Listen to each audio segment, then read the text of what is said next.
In an age defined by rapid urbanization and technological advancement, this project looks into advocacy for revitalizing our communities through strategic infrastructural renewal through the example of the Ethelberga region in London, UK.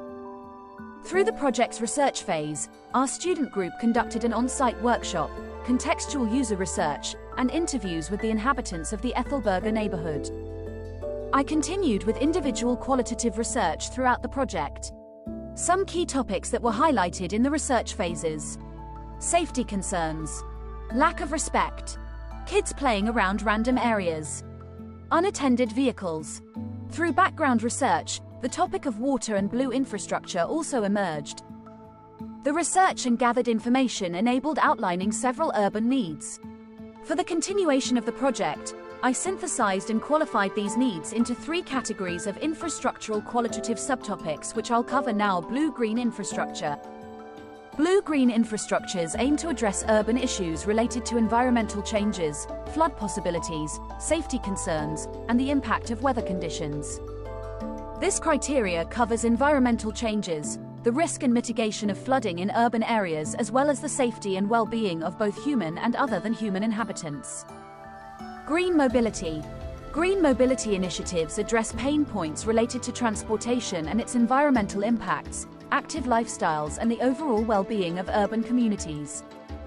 This category covers themes of sustainable transportation, transportation safety, active living, as well as traffic congestion. Multi-species social infrastructure. Multi-species social infrastructure endeavors to tackle urban issues related to intergenerational estrangement, integrating diverse communities, enhancing resilience in urban spaces, and fostering ecological harmony. Evolutionary criteria diagram. My evolutionary criteria diagram tackles the variety of infrastructures around, and uses 3 qualitative subtopics for the evaluation. 1. Blue-green infrastructure as the creation of spaces for communal recreation while accounting for flood, stormwater, and seasonal changes. 2. Green mobility infrastructure, empowering individuals of all ages to move safely and sustainably, fostering daily interactions, reduce isolation, and encourage active living. 3. Multi-species social infrastructure. This cultivates spaces vital for biodiversity preservation that provide venues for fostering deeper intergenerational connections between humanity and the environment. All these 3 subtopics are evaluated through 6 categories ranging from low to high: interaction, learning, recreation, safety, isolation, and active living. Here you can see a few in-progress evaluations visualized. Moving on to the final evolutions of urban nudges, reimagining the urban realm through infrastructure through the example of Ethelberga. Site 1. The first site we are looking at is the Searles Close, a grey area between residential buildings turned into a recreational social plaza.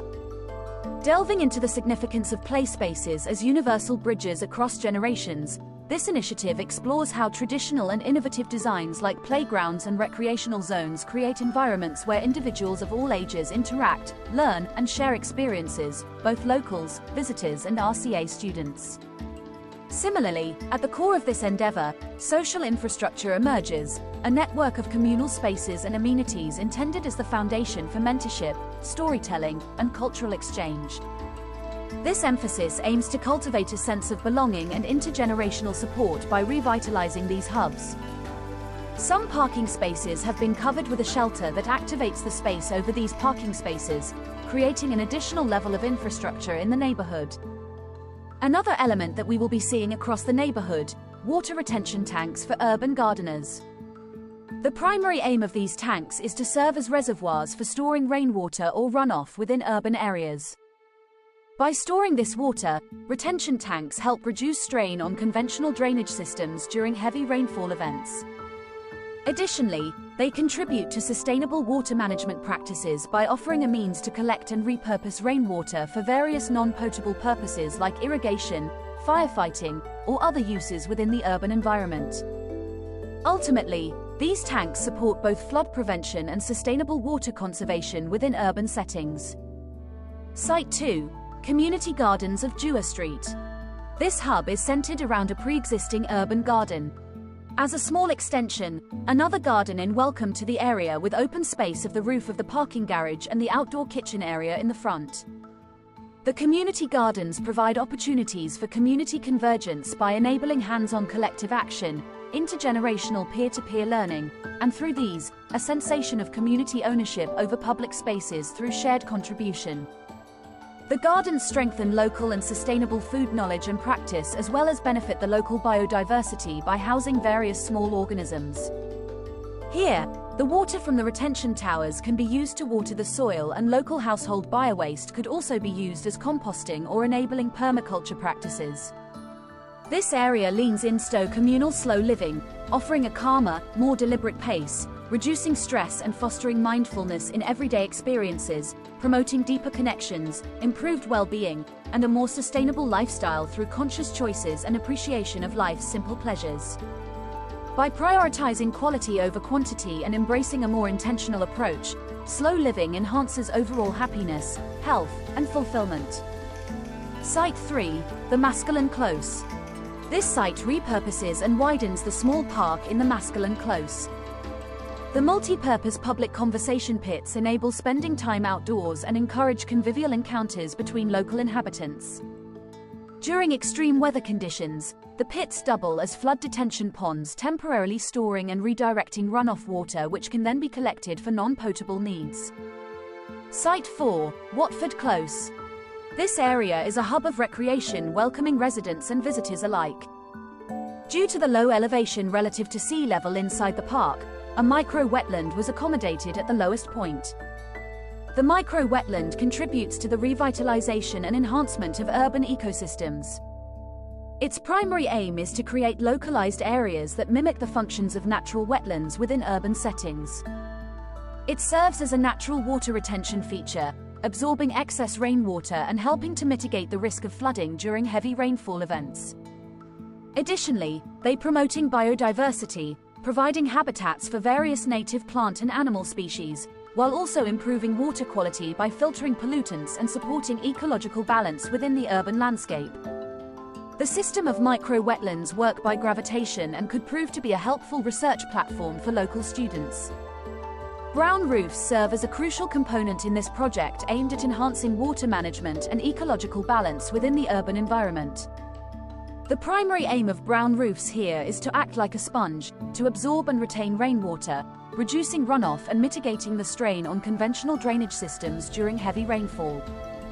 Additionally, these roofs provide habitats for diverse flora and fauna, contributing to biodiversity preservation and fostering ecological resilience within urban spaces. An installative aqueduct is connected with the brown roof. In this project, its purpose is to integrate functional water infrastructure with landmarking and functional urban design. This installation aims to harmonize water management infrastructure with public spaces, enhancing the character of the urban landscape, offering various new levels of sight while also serving as a functional element in managing water resources and conveying a sense of local identity or culture. These newly created layers can also accommodate community meetings, works of RCA students and enthusiasts alike. Site 5, Petworth Street and Rosenau Road. By investigating the impact of green transportation networks, bike lanes, pedestrian pathways, and electric public transit, this street rejuvenation system aims to empower individuals of all ages to move safely and sustainably, fostering daily interactions and reducing isolation. Elevated pedestrian roads aim to increase safety by providing a designated space exclusively for pedestrians, reducing the risk of accidents or conflicts with vehicles. These roads feature barrier-free designs, making them more accessible for individuals with mobility challenges or disabilities. Elevating these pathways can eliminate obstacles and create smoother, more navigable routes for pedestrians. Lowering car roads and integrating effective drainage contribute to safer road conditions and during adverse weather. In case of a storm where conventional measures are overfilled, these car roads turn into canals. By minimizing water accumulation and potential hazards like hydroplaning, these measures enhance road safety for motorists and pedestrians. The widespread adoption of the proposed approaches in cities would mean a shift in urban design principles, amplifying inclusivity, biodiversity, and resilience. By emphasizing intergenerational and multi-species connections in urban ecology, safety measures, and climate resilience, urban spaces would evolve into interconnected ecosystems that prioritize the well-being of diverse species alongside human inhabitants. This transformation would not only foster active, eco-conscious living but also fortify cities against climate extremes, ensuring safety and preparedness in the face of environmental challenges.